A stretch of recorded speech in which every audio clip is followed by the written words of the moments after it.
सदा सर्वगत सर्वहित, जानी करेहु मोहि प्रेम। मुझे सब जगह और सबका भला करने वाला जानकर ध्यान भजन करते रहना। अब एक बात इसमें बड़ी पते की है कि औषधि शास्त्र मनुष्य के रोग को एटॉमिक आणविक दृष्टि से देखता है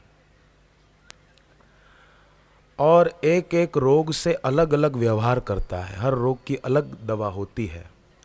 और समझो मेरे को टीबी रोग है नहीं मेरे को, पर समझो है, और दूसरे एक व्यक्ति को भी टीबी का रोग है, तो उन दोनों का इलाज एक सा नहीं होगा। हो सकता है उसकी प्रकृति अलग हो, मेरी प्रकृति अलग हो, तो उसमें अलग अलग ढंग से इलाज संभव है हो।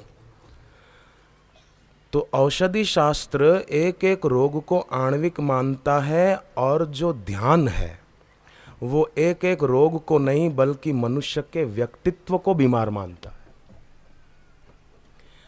व्यक्तित्व कैसा है व्यक्ति का, उसका जीवन कैसा है, उसकी सोच कैसी है, उसकी दृष्टि कैसी है, उसका जीवन जीने का एक नजरिया कैसा है, ढंग कैसा है। और वास्तव में देखा जाए तो अब के जमाने में धीरे धीरे दूरियां कम होती जा रही है औषधि शास्त्रों वालों की और ध्यान साधना वालों की। दोनों की दूरियां मिटती जा रही है। औषधि शास्त्र भी अब कहने लगा है don't treat the disease, treat the patient. बीमारी का नहीं, बीमार का इलाज करो। कर्ता सात्विक उच्चते, कर्ता सात्विक हो जाए, तामसी न हो। बीमारी के लक्षणों से लड़ना बुद्धिमानी नहीं है।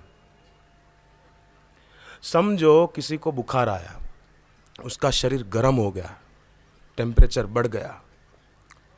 अब कोई कहे कि इसका शरीर गर्म हो गया, लाओ ठंडा पानी इसके ऊपर डाल दो, तो बीमारी नहीं मिटेगी, बीमार मर जाएगा, न्यूमोनिया हो जाएगा। एक साधु बेचारा हरिद्वार में बुखार आया, कुछ ऐसा रोग बढ़ता गया, किसी को समझ में नहीं आया, और वो साधु भी अपना मस्ती में सुबह 4 बजे गंगा के पानी में नहाया, मर गया बेचारा। अच्छा, मैं उसको जानता था, जवान आदमी था। तो बीमारी के लक्षणों से लड़ना बुद्धिमानी नहीं है। बुद्धिमान वैद्य होगा ना तो देखेगा कि इस व्यक्ति को खांसी है, तो खांसी किस कारण से, टीबी के कारण भी खांसी हो सकती है, कफ की अधिकता से भी खांसी हो सकती है, दम्मे की बीमारी के कारण भी खांसी हो सकती है, और हार्ट की तकलीफ के कारण भी खांसी हो सकती है। अब उसका मूल न देखे और कहे कि हाँ आपको खांसी, आप सीतोपलादी चूर्ण खाओ, मारेगा उसको। पहले देखो उसको खांसी किस कारण से हुई है। बुखार आया है तो बुखार आने के भी कई कारण हैं। वायरल इन्फेक्शन होता है, मलेरिया होता है, फाल्सीफॉरम होता है, उस कारण भी, ये कई कारण है बुखार आने के। लक्षणों से लड़ने लग गए, टेम्परेचर बढ़ गया, लाओ पानी ठंडा करो, इसको नहीं होगा ठीक। अच्छा, मन में विकार आया, कोई काम विकार आया, क्रोध विकार आया, तो मेरे मन में नहीं आना चाहिए, मेरे मन में बुरा विचार नहीं आना चाहिए, मेरे मन में क्रोध नहीं आना चाहिए। नहीं, लक्षणों से मत लड़ो, इसके मूल को पकड़ो। काम विकार क्यों आता है, क्रोध विकार क्यों आता है, लोभ क्यों आता है, मूल को पकड़ो, जड़ को खत्म करो। और इनकी जड़ है रजोगुण। अर्जुन ने भगवान से पूछा, गीता में प्रश्न है, कैसा प्रश्न अर्जुन पूछते हैं। आजकल तो लोग प्रश्न भी ऐसे पूछते हैं कि उत्तर देने वाला भी परेशान हो जाए, और प्रश्न पूछने वाले भी उत्तर अपने मन में पहले से कल्पित रखते हैं, उनके अनुसार उनको उत्तर दो तो ही संतोष होगा, नहीं तो उनको संतोष भी नहीं होता। एक आदमी बीमार हुआ, डॉक्टर के पास गया, डॉक्टर ने कहा दवाई खाना, 4 दिन में तुम ठीक हो जाओगे। उसने कहा दवाई दूध से लेनी है कि पानी से लेनी है? दूध से लेनी है। तो दूध गाय का दूध लेना है कि भैंस का दूध लेना है? गाय का दूध लेना है। तो दूध गरम लूँ कि ठंडा लूँ? गरम लेना। तो दूध कटोरी में लूँ कि गिलास में लूँ? अब डॉक्टर को गुस्सा आएगा कि नहीं आएगा? डॉक्टर ने कहा ना गिलास में लेना ना कटोरी में, बाल्टी में लेना।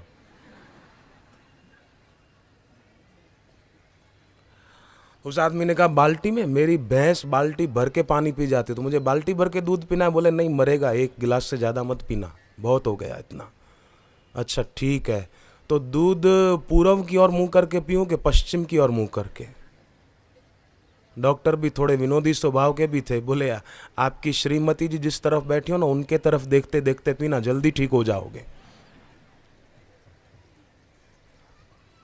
अच्छा डॉक्टर फिर ये बात तो बताओ कि दूध मीठा लूं कि फीका लूं?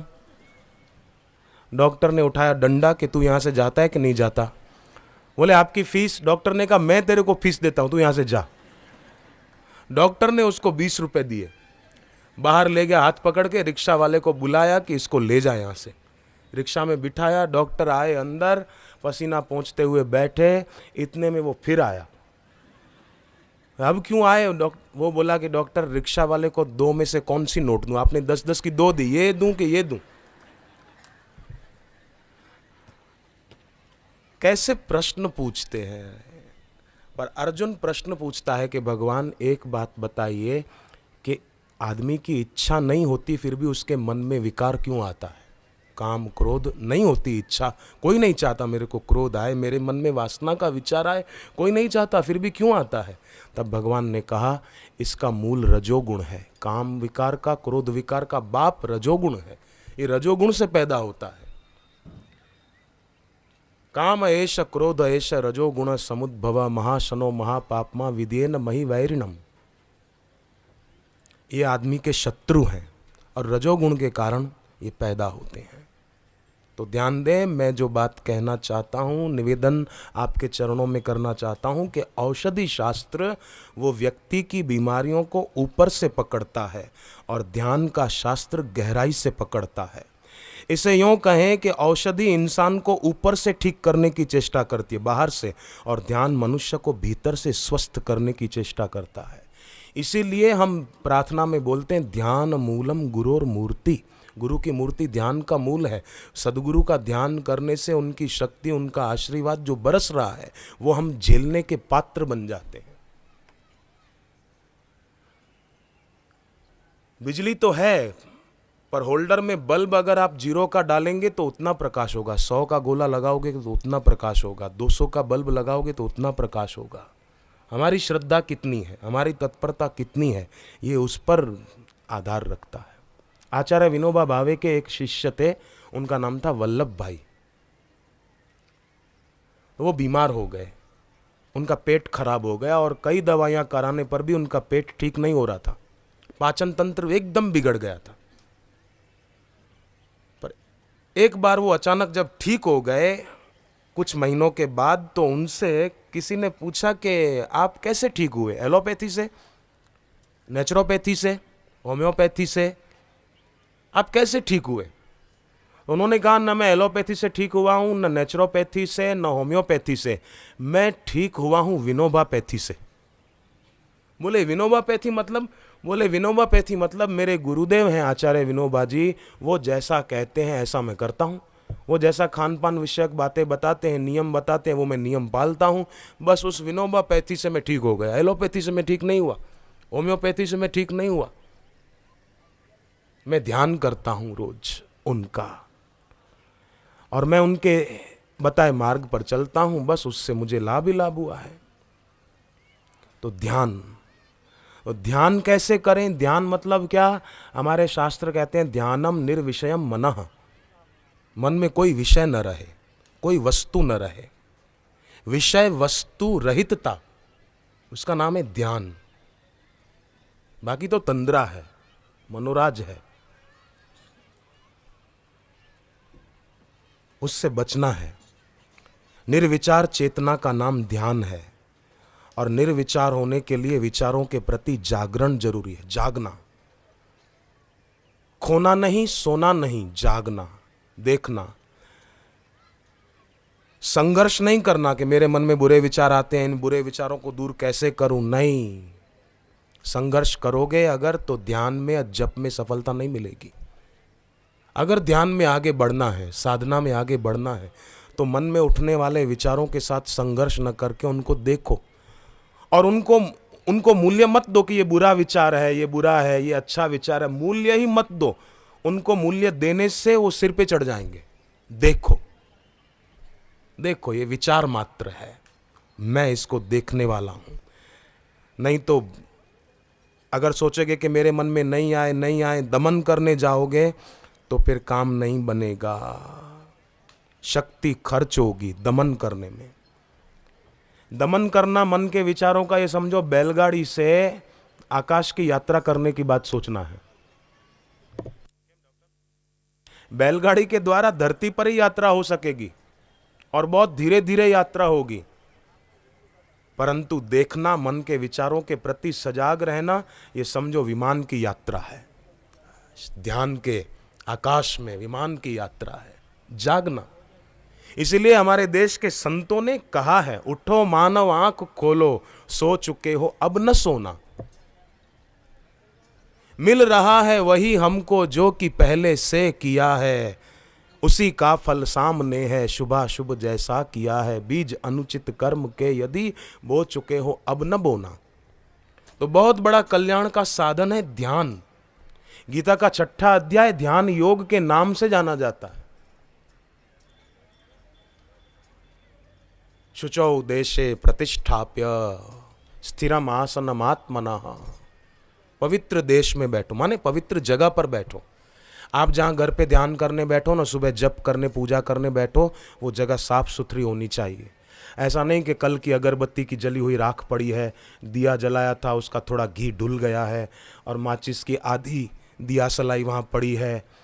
कई लोग फिर अगरबत्ती की राख को जमा करके रखते कटोरी में। अरे हटा, बाहर फेंक उसको। अगरबत्ती की राख जमा करके रख दी, उससे क्या होगा? भ्रांतियों में मत उलझो। बिल्ली रास्ता काट गई तो खड़े हो गए, अरे अपशकुन हो गया, बिल्ली रास्ता काट गई। बिल्ली को बेचारी को पता ही नहीं कि मैं जाऊंगी तो इसको अपशकुन होगा, उसको बेचारी को पता है। अच्छा आप एक बात बताओ, चूहा बिल में से निकला और चूहे ने सामने देखी बिल्ली, तो चूहा बिल में घुस जाता है, तो क्या चूहा यह सोचता है कि मुझे अपशकुन हो गया, बिल्ली रास्ता काट गई? चूहा डर रहा है बिल्ली से, उसको अपशकुन की कोई लेना देना नहीं, वो डर रहा है बिल्ली से, मुझे खा न जाए। तो लोग आजकल जो डर जाते हैं वो भी चूहे से कम नहीं है। बातें बड़ी बड़ी करते हैं। एक हाथी बैठा था, चूहा बिल से निकला, शायद चूहे ने हाथी पहली बार देखा होगा। चूहे ने हाथी के चक्कर काटे 2-4 और पूछा, भाई साहब आपकी उम्र कितनी है? हाथी बोला 4 साल होगी। आपकी उम्र कितनी? अब चूहा सोचा कि ये तो मेरी इज्जत का सवाल है। आपकी उम्र कितनी? चूहा बोला मेरी भी उम्र आपके जितनी है, पर आजकल बीमार रहता हूं इसलिए तबीयत ठीक नहीं, कमजोर हो गया हूं। अब तू कितना भी लाख उपाय कर, हाथी जैसा नहीं हो पाएगा। तो जो डर रहे हैं, छींक आ गई, बाहर जा रहे हैं, छींक आ गई, बोले अपशकुन हो गया। अरे कहां उलझ रहे हो? बिल्ली रास्ता काट गई, ये बात सुनी सुनाई है ना, किसी शास्त्र में पढ़ी तो नहीं है। सुनी सुनाई बात है कि बिल्ली रास्ता काटे तो अपशकुन होता है, पर मंगल भवन अमंगल हारी, उमा सहित जही जपत पुरारी, ये बात सुनी सुनाई नहीं है, ये शास्त्र की है कि भगवान का नाम जपो तो सारे अमंगल और अपशकुन दूर होते हैं। ये बात हमारे शास्त्र कहते हैं। अगर कोई अपशकुन हो गया, चलो आप मान्यता रखते हैं कि नहीं अपशकुन होता है तो काम बिगड़ता है, अगर ऐसा कुछ हुआ तो गहरा श्वास लेकर एक बार महामृत्युंजय मंत्र जपो, बस फिर देखो सारे अमंगल दूर होते हैं, सारे अपशकुन दूर होते हैं। जागने की जरूरत है, भागने की जरूरत नहीं है। बुरे विचारों के प्रति जागना। दमन से बुरे विचारों की शक्ति कम नहीं होती, अपितु बढ़ जाती है। मेरे मन में बुरे विचार बहुत आते हैं, नहीं आए तो अच्छा, कैसे मेरे मन में बुरे विचार नहीं आए? नहीं, दमन से बुरे विचारों की शक्ति बढ़ जाएगी। बुरे विचारों का दमन करने से मन की गहराइयों में बुरे विचार चले जाएंगे और आपकी हमारी शक्ति का अकारण अपव्यय होगा। शक्ति का अपव्यय होगा तो आगे ध्यान में उन्नति कैसे होगी?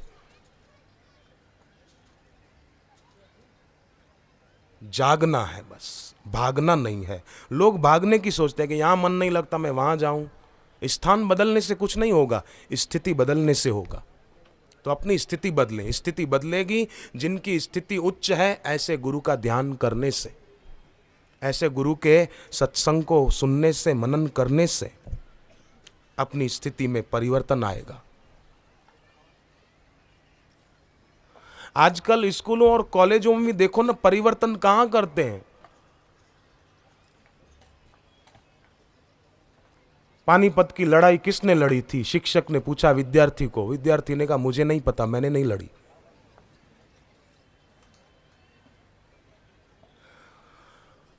कार चलानी हो और ड्राइविंग सीट के सामने जो कांच है, उस कांच पर अगर आप मिरर रख देंगे, आईना रख देंगे, पूरा उसी सामने वाले कांच की साइज का आईना रख देंगे, तो सामने का रास्ता नहीं दिखेगा। हमको आगे जाना है, पीछे नहीं जाना है। हमको आगे की यात्रा करनी है, हमको मंजिल पर पहुंचना है। और लगा दिया शीशा तो सामने का रास्ता नहीं दिखेगा कृपानाथ, पीछे का रास्ता दिखेगा। पीछे का रास्ता अमुक हद तक दिखना जरूरी है कि कौन सी कार आ रही है, क्या वो अमुक एक लिमिट का छोटा सा मिरर चाहिए उसके लिए। सारा कांच हम बंद कर देंगे, आईना रख देंगे, तो पीछे का रास्ता दिखेगा, जहां जाना है वहां का रास्ता नहीं दिखेगा। और आज विद्यार्थियों को यही पढ़ाया जाता है, ये किसने किया था, वो किसने किया था, अतीत का ज्ञान दिया जा रहा है। उनको आगे जाना है। हाँ, एक उपयोगिता है इसमें, केवल महापुरुषों का जीवन बताया जाए, उनके जीवन से प्रेरणा मिलती है। बाकी उसने लड़ाई लड़ी थी, कुछ मूर्खों ने लड़ाई लड़ी और कुछ मूर्ख उस लड़ाई का इतिहास दोहरा रहे हैं। क्या फायदा इससे? महापुरुषों का जीवन बताओ। संत तुकाराम जी का जीवन कैसा था, ज्ञानेश्वर जी की गुरु भक्ति कैसी थी, ज्ञानेश्वर जी के पिता विट्ठल पंत की गुरु भक्ति कैसी थी। भीष्म पितामह को पीछे छोड़ दिया था ज्ञानेश्वर जी के पिताजी ने अपने गुरु की आज्ञा का पालन करने में। भीष्म तो अड़ गए, अपने गुरु परशुराम जी के सामने तीर चलाना शुरू कर दिया। गुरु ने इतना ही कहा कि तुम शादी कर लो, तीर चलाना शुरू कर दिया, नहीं। और विट्ठल पंत जी सन्यासी हो चुके थे, आप जानते हैं, पर गुरु ने कहा जाओ तुम गृहस्थ धर्म का पालन करो। तो एक शब्द नहीं बोले विट्ठल पंत। प्रणाम है विट्ठल पंत की गुरु भक्ति को, विट्ठल पंत की ऊंचाई को, ज्ञानेश्वर जी के पिताजी को बार बार प्रणाम है। मैं भीष्म को प्रणाम बाद में करूंगा इस विषय में, और ज्ञानेश्वर जी के पिताजी को प्रणाम पहले करूंगा, क्योंकि उनके पिताजी के दिल में अपने गुरु के प्रति दृढ़ भक्ति थी, दृढ़ आस्था थी। और भीष्म ने अपने गुरु के सामने तीर चलाए 27 दिन तक। हद हो गई। देवताओं ने आकाशवाणी के द्वारा कहा कि हथियार फेंक दो भीष्म। भीष्म ने कहा नहीं, पहले मेरे गुरु फेंके फिर मैं फेंकूंगा। गुरु से हथियार पहले फेंकवाए, फिर खुद ने डाले। भले भीष्म जी के जीवन में और ऊंचाई थी, हम मानते हैं, पर यह ऊंचाई गुरु भक्ति की तो विट्ठल पंत जी के जीवन में ज्यादा थी। तभी उनके घर ज्ञानेश्वर जी जैसी महान विभूति अवतार लेकर आई। निवृत्तिनाथ जैसी महान विभूति उनकी पुत्र बनी। मुक्ताबाई जैसी महान बेटी थी उनकी। तो आज ऐसी भक्ति की जरूरत है, और ऐसी भक्ति होगी ना तो बिल्कुल सच कहता हूं मैं कि जो ध्यानम निर्विषयम मन है उसमें प्रवेश होने लगेगा। ये कृपा से होता है, कृपा साध्य साधन है। ये क्रिया साध्य साधन में उलझेंगे तो जन्म बीत जाएंगे, सदियां बीत जाएगी, पर कृपा साध्य साधन में लगेंगे तो यूं उन्नति होगी तुरंत। तुम्हारी कृपा में सुख घनेरे, ये भगवान ने गीता में भी कहा है, 18वें अध्याय में लिखा है। बच्चों को, आजकल विद्यार्थियों को यह पढ़ाने की जरूरत है। मैं तो उन बहनों को, उन भाइयों को प्रणाम करता हूं जो बाल संस्कार केंद्र चलाने की सेवा करते हैं। धन्यवाद है उन लोगों को, उनके माता पिता को धन्यवाद है जो बाल संस्कार केंद्र चलाने की सेवा करते हैं। और उन सज्जनों को भी धन्यवाद है जो अपने बच्चों को बाल संस्कार केंद्र में भेजते हैं, उनको भी साधुवाद है। और उन बच्चों को भी धन्यवाद है जो बच्चे खुद अपनी लगन से बाल संस्कार केंद्र में जाते हैं। उन बच्चियों को धन्यवाद है जो बच्चियां बाल संस्कार केंद्र में जाती हैं। मैं तो कहूं और बहनें भी लग जाओ इस सेवा में। जीवन में ऐसा भी कुछ होना चाहिए, परोपकार का कार्य, सेवा का कार्य, जिससे हमारे देश के बच्चों का भावी उज्जवल हो, हमारे बच्चे बच्चियां महान बने। जरूरी है, बहुत जरूरी है। एक बेटे ने अपने बाप को पूछा, पिताजी भगवान ने ये आकाश क्यों बनाया, ये जो आसमान दिखता है भगवान ने क्यों बनाया? अब बाप अखबार पढ़ रहे थे और बेटे को कहा, बेटा अब चुप रहना, तू ऐसे क्या अटपटे प्रश्न पूछता है, आसमान बनाया, ये कोई प्रश्न है? बोले नहीं पिताजी, आप बताओ भगवान ने ये आसमान क्यों बनाया? बाप को जान छुड़ानी थी, उसको अखबार पढ़नी थी। बाप ने कहा कि ऊपर भूत प्रेत रहते हैं, वो नीचे उतर ना आए, इसलिए भगवान ने आकाश बना दिया। बच्चों को तंग करते हैं ना बेटा, इसलिए भगवान ने बना दिया। तो बेटे ने कहा, पिताजी ठहरो ठहरो ठहरो, पिताजी मेरा एक दूसरा सवाल, फिर आप अखबार पढ़ना। अच्छा, भगवान ने ये आसमान इसलिए बनाया कि भूत प्रेत नीचे न उतर आए, तो फिर हमारे मास्टर जी कैसे आ गए? वो भी तो भूत की ही बात करते हैं। पानीपत की लड़ाई किसने लड़ी थी, ये किसने किया था, ये किसने किया था? अरे संत तुकाराम जी महान कैसे बने, ज्ञानेश्वर जी की गुरु भक्ति कैसी थी, मुक्ताबाई के दिल में पवित्रता कैसी थी, रुक्मणी जी कैसे सब सुखों को छोड़कर कृष्ण भगवान का वरण करने के लिए चली थी, मंदिर की ओर जा रही थी, चिट्ठी लिखकर पहले से भेज दी थी कृष्ण भगवान को कि मैं कल मंदिर में दर्शन करने जाऊंगी मेरी कुल देवी के, आप वहां पर आना और मुझे ले जाना, नहीं तो मेरे पिताजी मेरी शादी एक भोगी राजा के साथ करना चाहते हैं, मेरा जीवन भोग के लिए नहीं है, मेरा जीवन भगवान के लिए है, आप आ जाना। रुक्मणी जी मंदिर की ओर जा रही है, रास्ते में उसका भाई मिला, कहाँ जा रही हो रुक्मणी? रुक्मणी कुछ नहीं बोलती है, चलती जा रही है। भाई ने बोला पर जवाब नहीं दिया, चली गई। आगे बाप मिला रास्ते में, कहाँ जा रही हो बेटी? कुछ नहीं बोली, चलती गई। और फिर भगवान आए, उनके साथ रथ पर बैठ गई। भाई रोकने आया, बाप रोकने आया, पर रुक्मणी जी तो भगवान के साथ गई। मैंने सुबह भी निवेदन किया था कि मैं तो अब जहाँ भी जाऊँगा ये बात तो जरूर सबसे कहूँगा कि अपने आश्रम की एक पुस्तक है जिसका नाम है कृष्ण दर्शन, एक पुस्तक है कृष्ण अवतार दर्शन, एक पुस्तक है आश्रम की कृष्ण दर्शन। मैं सभी से कहूँगा, खास करके कॉलेज में पढ़ने वाली बहनों से कहूँगा कि वो पुस्तक पढ़ो, तो उसमें उन्नति होगी ध्यान में। मेडिसिन लोग लेते हैं, मेडिटेशन नहीं करते, इसलिए मेडिसिन ज्यादा लेनी पड़ती है। अब सच्ची मेडिसिन मेडिटेशन है।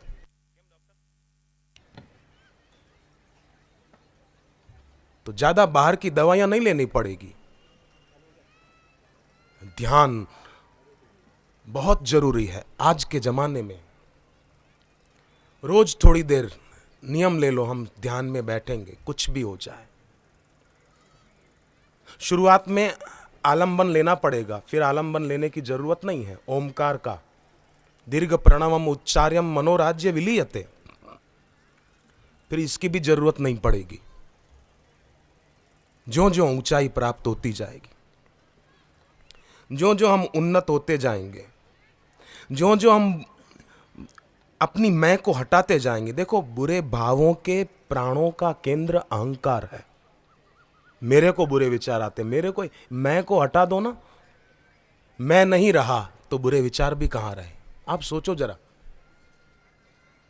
देखो, मन गुरु चरणों में लगा नहीं कि मिटा नहीं, मन मिटा तो बुरे विचार कहां रहे, उसको महत्व ना दें। सुग्रीव और वाली की शत्रुता क्यों हुई? दो भाई आपस में बड़े प्यार से रहते थे, पर दुश्मनी क्यों हुई? कथा आप शायद जानते होंगे कि मय दानव का बेटा था मायावी। उसने वाली को ललकारा कि है दम तो आजा मेरे साथ युद्ध कर, मुझे हरा तो मैं तुझे मानूं कि तू बड़ा योद्धा है। अब वाली को कोई ललकारे, उसके अहंकार को चोट लगी, भागा मायावी को मारने के लिए। मायावी भी भागते भागते भागते, वाली उसके पीछे, सुग्रीव उसके पीछे, भाई की मदद करने के लिए। गुफा में मायावी अंदर घुस गया। वाली गुफा में अंदर जाए उसके पहले सुग्रीव को कहा कि भाई मैं अंदर जा रहा हूं, अगर इतने दिन तक नहीं आऊं, 15 दिन तक, तो तू समझना कि मैं मर गया, फिर तू लौट जाना। अब वाली और मायावी का युद्ध शुरू हुआ। अंदर उसके और भी कई साथी थे, मायावी अकेला नहीं था। तो मायावी कौन था कि मय दानव का बेटा था। ध्यान देना, बहुत प्रेरणादायी बात है ये। मानवी का मन ही मय दानव जैसा है, और मन में उठने वाले संकल्प विकल्प वही इसके पुत्र हैं, इसके बेटे हैं। विचार अच्छे बुरे, ये विकारी, ये उसके बेटे हैं। मन में आते हैं ना, मन में उपजते हैं तो मन के हुए। तो मायावी मय दानव का बेटा था। वाली उसकी ललकार सुनकर उससे लड़ने के लिए गया। मन में उठने वाले विचारों से अगर हम लड़ने की सोचेंगे ना तो संघर्ष होगा, अशांति बढ़ेगी। क्या हुआ कि जितने दिन वाली ने बताए थे ना, उससे दुगने दिन बीत गए। 1 महीना बीत गया पर वाली बाहर नहीं आया, और खून की धारा बाहर आई गुफा से। तो सुग्रीव ने सोचा कि शायद मेरा भाई मर गया, अब मेरे को ये मार न डाले। तो गुफा पर एक चट्टान, बड़ा पत्थर रख दिया और भाग गया। फिर कथा लंबी है, हम उस विस्तार में न जाएं, परंतु वाली मायावी की ललकार सुनकर गया। उसके बाद दोनों भाइयों में भी शत्रुता हो गई, परिवार में अशांति का कारण बन गया मय दानव का बेटा मायावी। तो मन के उठने वाले बुरे विचार, अच्छे विचार, ये क्यों आते रहते हैं और क्यों हम उनसे परेशान होते हैं? अहंकार के कारण। बुरे विचारों के प्राणों का केंद्र अहंकार है। अगर अहंकार हट जाए तो वे भी गए। अभिमान हट जाए, मैंने दान किया, मैंने तीर्थ यात्रा की, मैंने इतना डोनेशन दिया, मैंने गंगा स्नान किया, मैंने उपवास रखा, तो मैं बना रहा। जो देवी की उपासना करते हैं ना, उन्होंने रक्त बीज राक्षस की कथा पढ़ी होगी या सुनी होगी कि रक्त बीज नाम का एक राक्षस था। उसको वरदान मिला था, कोई भी उसको मारने आएगा तो जितनी खून की बूंदें नीचे गिरेगी उसके शरीर की, उतने रक्त बीज और पैदा हो जाएंगे। अब रक्त बीज का उपद्रव बढ़ता जा रहा था, कोई मारने आता, जितने खून की बूंदें गिरती उतने रक्त बीज और पैदा हो जाते हैं। अब देवी की उपासना की सबने मिलकर, तो देवी ने क्या किया, एक पात्र लिया, रक्त बीज पर वार करती और पात्र नीचे रखती ताकि खून जमीन पर न गिरे, खून उस पात्र में आ जाता। और ऐसा करके देवी ने रक्त बीज को मार डाला। तुलसीदास जी ने बड़ी सुंदर बात कही कि भगवान की कृपा ही कालिका है। वो कृपा रूपी कालिका अगर आएगी तो मैंने दान किया, मैंने ये किया, मैंने ये किया, ये मैं जो रक्त बीज है वो मर जाएगा, नष्ट हो जाएगा। हरति एक अघ असुर जालिका, तुलसीदास प्रभु कृपा कालिका। तुम्हारी कृपा में सुख घनेरे, तुम्हारी कृपा पाव कोई कोई। मत चित्ता सर्व दुर्गाणी, मत प्रसादात तरिष्यसि। भगवान ने कहा मेरी कृपा के प्रसाद से तर जाएंगे। तो ये मैं हट जाए, अहम हट जाए, और ये तभी हटेगा जब कोई तत्वज्ञ गुरु के सत उपदेश का सहारा मिले। कोई लुटेरा हो ना, लुटेरा डाकू हमको लूट ले, लुटेरा सब कुछ लूट कर ले जाए तो उतना घाटा नहीं होता जितना घाटा अज्ञानी गुरु से होता है। ध्यान देना, अज्ञानी गुरु से जितना नुकसान होता है उतना नुकसान लुटेरे से नहीं होता, डाकू से नहीं होता। डाकू तो हमारे रुपए छीन लेगा, ज्वेलरी छीन लेगा, पैसा छीन लेगा, जो कीमती चीजें हैं वो छीन लेगा, पर अज्ञानी गुरु तो अवसर ही छीन लेता है। लुटेरा रुपए छीन कर ले जाए तो हम दोबारा रुपए कमा सकते हैं, पर अज्ञानी गुरु अवसर ही छीन लेता है। उसको खुद को परमात्मा का साक्षात्कार हुआ नहीं, खुद अज्ञता में उलझा है, दूसरों को भी उसी दायरे में अटका के रखता है। सच्चे सदगुरु पंथ बनाते नहीं हैं, सच्चे सदगुरु पंथ बताते हैं। ये कल्याणकारी पंथ है। जैसे यमराज ने नचिकेता को पंथ बताया, कल्याणकारी पंथ बनाया नहीं यमराज ने। ये तो अज्ञानी गुरु पंथ बना लेते हैं, हमारा ये पंथ, हमारा ये संप्रदाय, संप को जो ड्राई कर दे उसको संप्रदाय कहते हैं। एकता को मिटा दे या शांति को खत्म कर दे, नहीं। तो जीवन में खास ध्यान रखना है। स्वामी विवेकानंद ने बड़ी सुंदर बात बताई। हठ योग के बारे में, राजयोग के बारे में। देखो, यम, नियम, आसन, प्राणायाम, प्रत्याहार, ये 5 बातें हठ योग में आती हैं। धारणा, ध्यान, समाधि, ये 3 बातें राजयोग में आती हैं।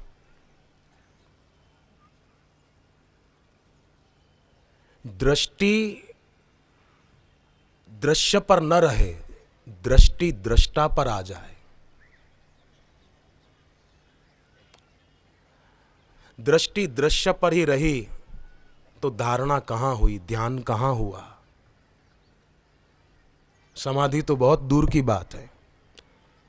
विचारों का सतत प्रवाह है मन, उसके प्रति तो जागृत रहे नहीं, उसके प्रति अजागृत है, मूर्छित रहे तो क्या होगा? आकाश में बादल छाए हुए हों तो निर्मल आकाश के दर्शन नहीं होते, आकाश से बादल छंट जाएं तो निर्मल आकाश के दर्शन होते हैं।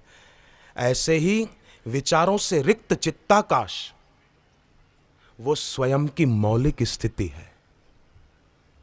विचारों से रिक्त नहीं हो पाए, निर्विचार स्थिति में प्रवेश नहीं हो पाया, बातें करे हठ योग की, बातें करे राजयोग की, नहीं।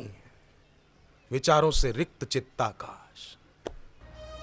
एक बाण से राम जी ने ताड़का को मार दिया, अहिल्या का उद्धार कर दिया, धनुष को तोड़ दिया, फिर राक्षसों को मारा। बाद में राम जी ने ताड़का को मारा था। इस युग में भी पूज्य बापू जी के सत उपदेश से हमारे मन की बुरी इच्छा रूपी ताड़का नष्ट हो जाती है। अरे मन ही मिट जाता है। बापू ऐसी साधना बताते हैं कि ध्यान देना बहने थोड़ा, प्राणों के रहते हुए मन का क्षय हो जाए।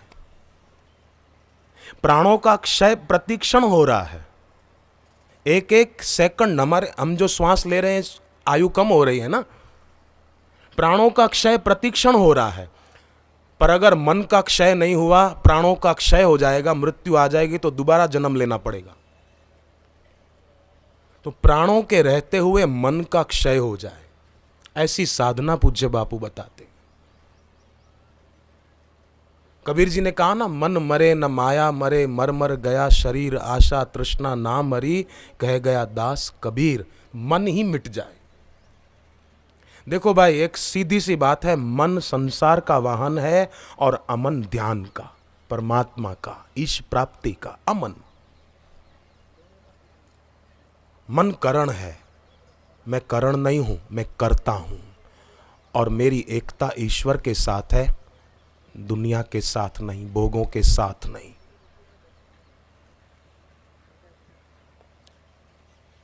तो पूज्य बापू के सानिध्य में, पूज्य बापू की बताई हुई साधना से मन की बुरी इच्छा रूपी ताड़का नष्ट होती है, दुख रूपी सुबाहु जल जाता है। मारीच की स्थिति अच्छी हो जाती है। मारीच जो पहले रावण के लिए काम करता था, वही मारीच राम राम करने लग गया। माने मन की स्थिति बदल जाती है गुरु के संग से, गुरु के सतुपदेश से। अहिल्या का उद्धार किया राम जी ने, हमारी बुद्धि रूपी अहिल्या का भी उद्धार हो जाता है, वो शुद्ध हो जाती है। जैसे अहिल्या का उद्धार हुआ, धनुष टूट जाता है, अभिमान रूपी धनुष नष्ट हो जाता है। संत किसी एक पार्टी के नहीं होते हैं, पर जिनकी श्रद्धा होती है वो उनसे लाभ उठा लेते हैं, उनका आशीर्वाद पाकर ऊंचे उठ जाते हैं, उनकी कृपा का आशीर्वाद पा लेते हैं। वो तो देना चाहते हैं, सूर्य सबको प्रकाश देते हैं, हिंदू को भी, मुसलमान को भी, सिख को भी, ईसाई को भी। इसलिए पूज्य बापू से दीक्षा लेने वाले श्रद्धालुओं में मुसलमान भी हैं, ईसाई भी हैं, सिख तो कई हैं। सिख तो बोलते हैं कि बापू जी तो हमारे गुरु नानक देव हैं, सिख धर्म के 10 गुरु हुए ना, गुरु नानक देव जी, फिर उसके बाद जो परंपरा चली, इसमें 3 गुरुओं का शरीर वो मरा नहीं, अलोप हो गए थे। गुरु नानक देव जी, गुरु अर्जन देव जी और गुरु गोविंद सिंह जी। तो सिख मुझे कई मिलते हैं, बोलते हैं तीनों का रूप हमारे एक बापू जी हैं, इसलिए हम बापू से दीक्षा लेते, कई सिख लेते हैं। सहारनपुर में सत्संग था, हरिद्वार के पास सहारनपुर में, तो एक मुसलमान परिवार दोपहर को आखिरी दिन आश्रम में गए। सहारनपुर में आश्रम है, वहाँ गए और प्रसाद लेकर गए। उन्होंने कहा कि बापूजी 12 साल से हमारे ऊपर केस चल रहा था, हम निर्दोष थे, हमारा इसमें कोई कसूर नहीं था, हमको फंसाया गया था, 12 साल से चक्कर काट रहे थे। आज आपसे दीक्षा ली सुबह हमने और 9:30 के बाद हमको कोर्ट में जाना था। आज ही न्यायाधीश ने हमारे पक्ष में फैसला दे दिया और आरोप लगाने वाले को सजा मिल गई, हम तो निर्दोष छूट कर आ गए। मुस्लिम परिवार के लोग थे। तो सच्चे संत सदगुरु तो सबका भला चाहते हैं, पर सब लोग उनको समझ नहीं पाते हैं। गुरु के दर्शन होते हैं, गुरु के गुरुत्व के दर्शन कहां होते हैं? सूर्य के दर्शन होते हैं, पर सूर्य की किरणों में जो शक्ति है उसका दर्शन कहां होता है?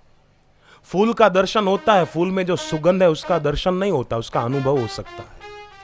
ऐसे ही गुरु की गुरुता का अनुभव वो साधक करते हैं और जीवन में उसका अनुभव करके ऊंचे उठते चले जाते हैं। यह लोक सुखी परलोक सुखी। साधन भजनी मन लाऊनी, जीवन आप ले तू सुधार। साधन भजनी मन लाऊनी, जीवन आप ले तू सुधार। सदगुरु चा शरणी ये ऊन, कर आप ले तू उद्धार। सदगुरु चा शरणी ये ऊन, कर आप ले तू उद्धार। येणार नाही पुन्हा मौका, येणार नाही पुन्हा मौका। इतके याद राखाल करुणाचे अवतार, बापू नारायण साकार। करुणाचे अवतार, बापू नारायण साकार। विठ्ठल विठ्ठल विठ्ठल विठ्ठला, विठ्ठल विठ्ठल विठ्ठल विठ्ठला, विठ्ठल विठ्ठल विठ्ठल विठ्ठला, विठ्ठल विठ्ठल विठ्ठल विठ्ठला। विठ्ठल विठ्ठल विठ्ठल विठ्ठला, विठ्ठल विठ्ठल विठ्ठल विठ्ठला, विठ्ठल विठ्ठल विठ्ठल विठ्ठला, विठ्ठल विठ्ठल विठ्ठल विठ्ठला। विठ्ठल विठ्ठल विठ्ठल विठ्ठला, विठ्ठल विठ्ठल विठ्ठल विठ्ठला, विठ्ठल विठ्ठल विठ्ठल विठ्ठला, विठ्ठल विठ्ठल विठ्ठल विठ्ठला।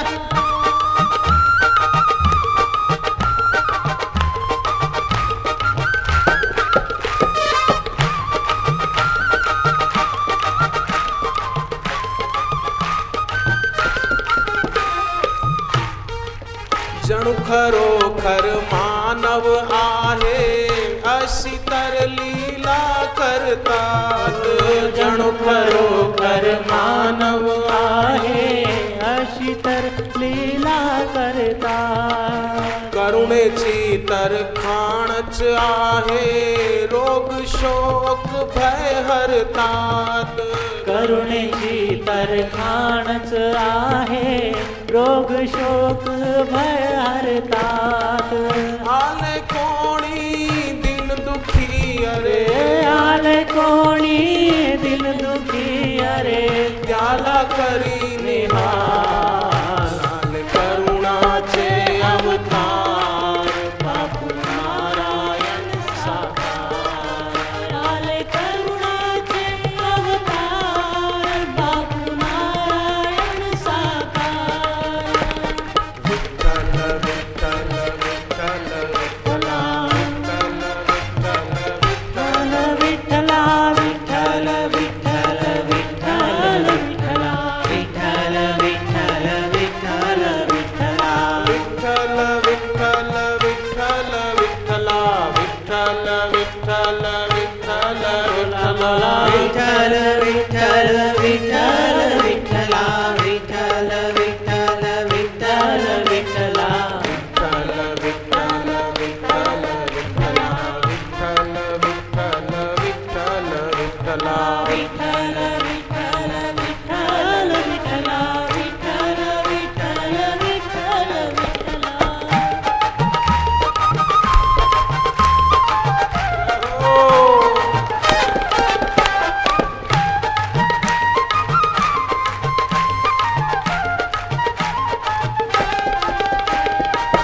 ब्रह्मा विष्णू रुद्र स्वरूप तिघांचे तुम्ही एकच रूप ब्रह्मा विष्णू रुद्र स्वरूप तिघांचे तुम्ही एकच रूप मनोहर मूर्ती आनंद रूप पाहतो मी तर त्रिभुवन रूप मनोहर मूर्ती आनंद रूप पाहतो मी तर त्रिभुवन रूप दर्शन आपले करता मला दर्शन आपले करता मला होतो आनंद पाल करुणाचे अवतार बापू नारायण साकार आले करुणाचे अवतार बापू नारायण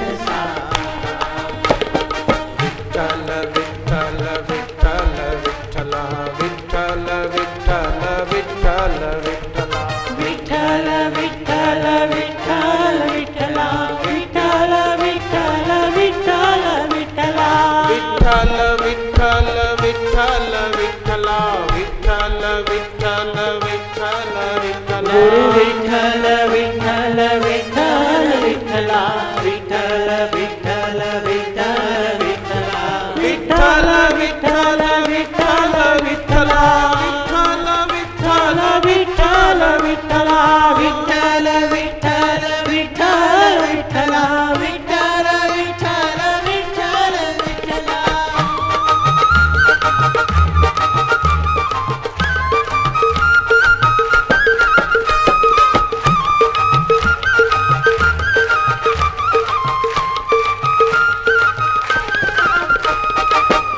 त्रेतायुगी राम बनूनी केला दुष्टांचा संहार त्रेतायुगी राम बनूनी केला दुष्टांचा संहार द्वापर युगी कृष्ण बनूनी दिले प्रेम आणि ज्ञान अपार द्वापर युगी कृष्ण बनूनी दिले प्रेम आणि ज्ञान अपार कलियुगात होऊन हो आले कलियुगात होऊन आले बापू आसारा करुणाचे अवतार बापू नारायण साकार आले करुणाचे अवतार बापू नारायण साकार विठ्ठल विठ्ठल विठ्ठल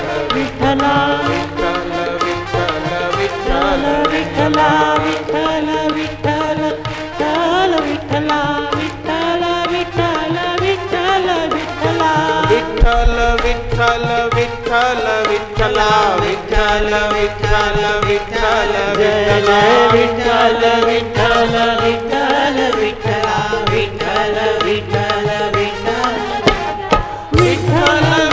विठ्ठल विठ्ठला विठ्ठल विठ्ठल